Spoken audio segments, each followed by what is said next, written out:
Barbeque. Part 2. Copyright Mikayla Matthews, 2010. How much is that? Terry asked her husband. At least enough to get us through Thanksgiving, I would say. One more would get us through the holidays completely. Is there room in the freezer? Oh, there's quite a bit of room left. Oh boy, Terry said, beaming with a huge smile. As Billy composed himself, a man he knew, Mr. Loomis, smiled at him from close by on his right. Mr. Loomis was one of his dad's friends and came to all of the barbecues his family catered. Billy looked to his left and saw old Mrs. Murphy sitting there, smiling suspiciously at him. Mr. Loomis reached in front of Billy to his computer monitor. Why don't we just get rid of this, shall we? In barely flash, the computer screen went blank. Old Mrs. Murphy chimed in then, saying, "Oh, heavens, yes. Wouldn't want people from outside of town to get the wrong idea."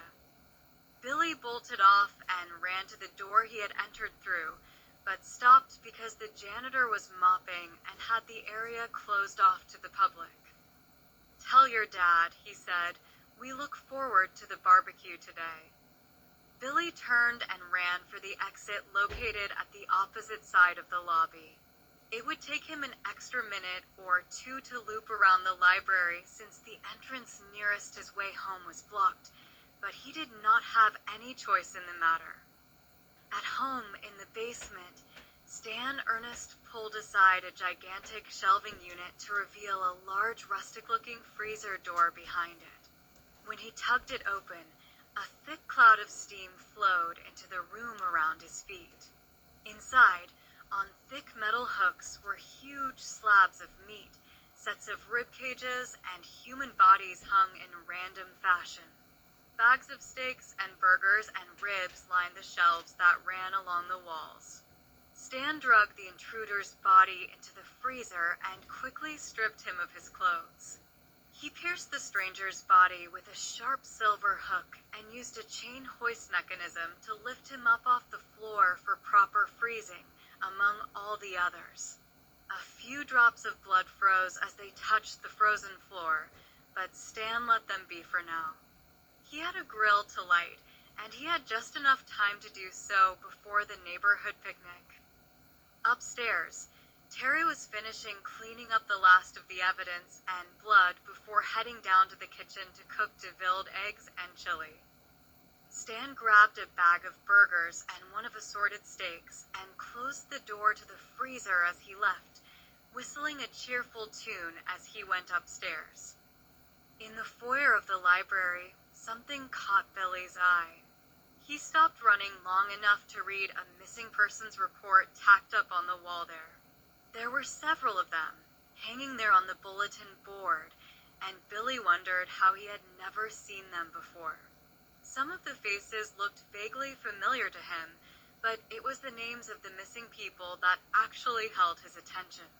He looked over the pieces of paper and the words and photographs on them, and was quickly reminded of the conversation he'd had with his father at dinner the other night, when he had asked his dad about there being different types of foods in the world.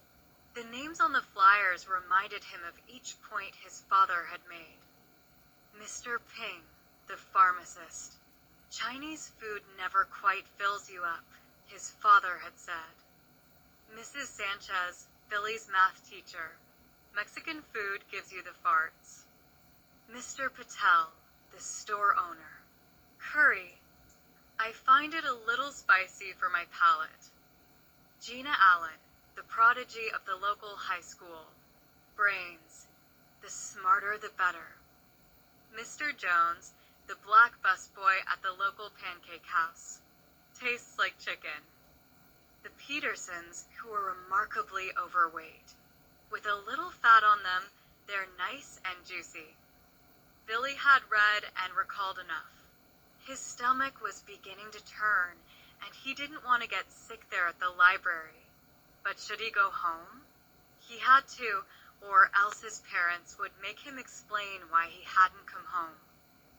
He shoved the door open and ran all the way to his house.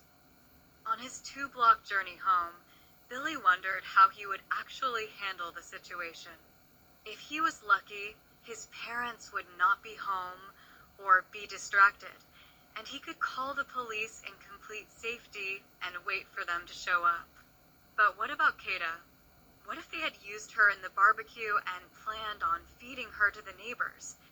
And if they didn't, how would he protect her if things got out of control?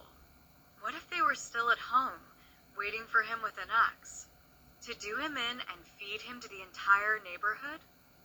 He still didn't know what he was going to do when he ran up to his front door and pushed it open. The door was locked, so he had no choice but to go around to the back and go in through the patio door, within plain sight of his parents and everyone else. He swallowed hard and tried to remain calm as he rounded the corner at the back of the house, where huge wafts of smoke were emerging. Oh, God, Billy thought. They're already eating. He saw several people eating and stuffing their faces with homemade food. He saw balloons, kegs of soda and beer, plaid tablecloths. And there, at his place at the grill, was his father, tongs in hand. His mother ladled meaty chili into gas cups and bowls. "Terry," someone said, "the meat in this chili is so tender and delicious. Are those city oysters I'm tasting?" "Oh," Billy's mother started, "I can't give away all my secrets." Terry winked and smiled, and everybody laughed. Soon she made her way into the house. Billy decided it was now or never to go inside and look for a telephone. His dad turned and looked at him as he made it to the door. "Hey, sport. How's it going? You hungry?"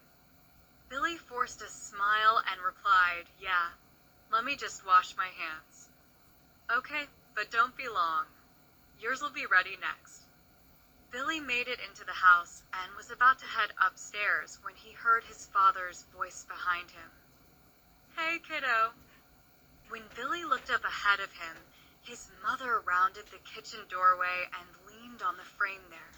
She crossed her arms as if she were not going to allow him to pass. Billy turned and faced his father. "Yeah, Dad." His father had one hand behind his back, holding, Billy presumed, a hatchet or other weapon that would snuff him quickly for attempting to snitch on his own family. "I have something for you, son," his father said sternly, "and I truly believe you've earned it." Billy closed his eyes and had to make a conscious effort not to pee his pants. He waited for the death blow, and then nothing, except the overwhelmingly pleasant aroma of meat, ketchup, and pickles. "Here ya go, sport," his dad said cheerfully. When Billy opened his eyes, he did not see a weapon at all. Instead, his dad was holding a stiff paper plate with the biggest, juiciest cheeseburger Billy had ever seen on it. Inside, Billy melted with relief. "Made it with all the trimmings," his dad said, "just the way you like it." Billy hesitated for just a moment, then, after a deep sigh and a devilish wink from his father, he grabbed the burger off the plate and took a gigantic bite.